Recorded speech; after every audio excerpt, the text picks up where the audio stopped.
Bonjour à tous, c'est Melchad et bienvenue sur ma chaîne. Aujourd'hui, on parle études. Que vous soyez à l'école primaire, au collège ou au lycée, ces conseils vous aideront à mieux comprendre vos cours et à réussir vos examens. Fini les nuits blanches à relire vos notes sans cesse, on va trouver des méthodes qui marchent vraiment. Installez-vous confortablement, prenez de quoi noter et c'est parti. Avant de parler de techniques d'apprentissage, la première chose à faire, c'est de se créer un bon coin pour étudier. Trouvez un endroit calme, bien éclairé et sans distraction. Laissez le téléphone et les réseaux sociaux de côté. Si vous avez besoin d'un fond sonore, choisissez de la musique instrumentale ou des bruits blancs. Assurez-vous d'avoir tout votre matériel à portée de main. Livres, cahiers, stylos, surligneurs, post-it. Pensez à votre confort, une chaise confortable, une température agréable et buvez de l'eau régulièrement. Maintenant que vous avez un bon endroit pour étudier, passons à l'organisation.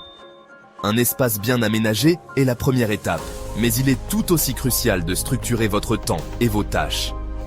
Divisez vos leçons en petites parties. Cela rendra l'apprentissage plus gérable et moins intimidant. Par exemple, aujourd'hui, concentrez-vous sur les équations du premier degré. Demain, vous pourrez aborder les équations du second degré. Fixez-vous des objectifs réalisables pour chaque session d'études. Des objectifs clairs vous donneront une direction et vous aideront à rester motivé. Commencez par des sessions de 25 à 45 minutes, avec des pauses régulières.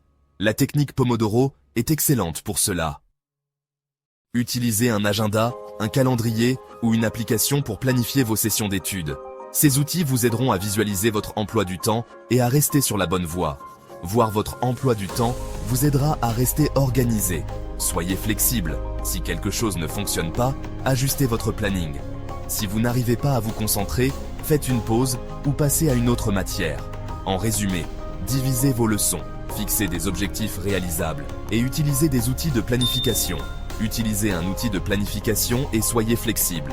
N'oubliez pas que l'adaptabilité est clé pour un plan d'études efficace.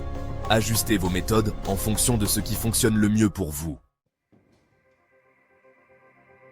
Maintenant, parlons de mémorisation.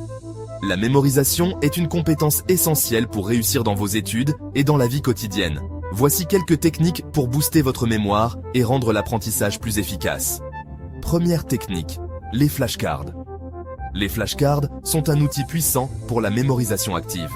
Écrivez une question d'un côté et la réponse de l'autre. Testez-vous régulièrement pour renforcer votre mémoire et identifier les points à améliorer. Deuxième technique, la méthode des couleurs. Les couleurs peuvent aider à organiser l'information et à la rendre plus mémorable. Utilisez des couleurs pour organiser vos notes et mettre en évidence les informations importantes. Par exemple, utilisez une couleur pour les dates, une autre pour les concepts clés. Troisième technique, les résumés. Résumer l'information est une excellente façon de vérifier votre compréhension. Après avoir lu un chapitre, résumez l'essentiel avec vos propres mots. Cela vous aide à assimiler et à retenir l'information plus efficacement. Utilisez des schémas, des dessins, des mind maps pour visualiser l'information. Les mind maps sont particulièrement utiles pour les apprenants visuels. Plus vous utiliserez de sens pour apprendre, mieux vous retiendrez l'information sur le long terme. Combinez ces techniques pour maximiser votre apprentissage. En résumé, flashcards, couleurs, résumé et visualisation. En utilisant ces techniques, vous pouvez améliorer votre mémoire et réussir dans vos études. Parlons des pauses. Prendre des pauses est essentiel pour être efficace dans vos révisions. Adoptez la technique Pomodoro, étudiez pendant 25 minutes, puis faites une pause de 5 minutes.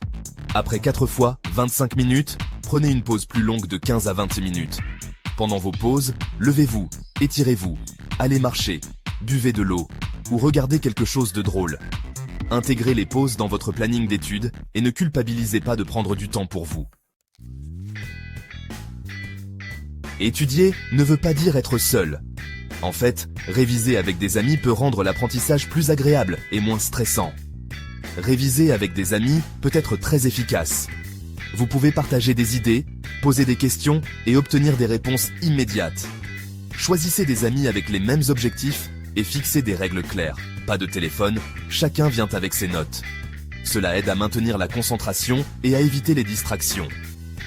Réviser en groupe permet de voir les choses différemment et de s'expliquer les points difficiles. Parfois, un ami peut expliquer un concept d'une manière qui résonne mieux avec vous. Enseigner à quelqu'un d'autre renforce vos propres connaissances. Lorsque vous expliquez un sujet, vous le comprenez mieux vous-même. Organiser des sessions de révision en groupe, vous pourriez être surpris de l'efficacité de cette méthode. Planifiez des sessions régulières et respectez-les. En résumé, choisissez bien vos amis, fixez des règles et profitez des avantages de la révision en groupe. Non seulement vous apprendrez mieux, mais vous créerez aussi des souvenirs précieux avec vos amis. Voilà, c'est tout pour cette vidéo. J'espère que ces conseils vous aideront à aborder vos études avec plus de sérénité et d'efficacité. N'oubliez pas de tester ces techniques et de voir celles qui vous conviennent le mieux. Si vous avez aimé cette vidéo, n'hésitez pas à liker, à vous abonner sur Chemin du Succès et à partager vos propres astuces d'études dans les commentaires. À bientôt pour plus de conseils.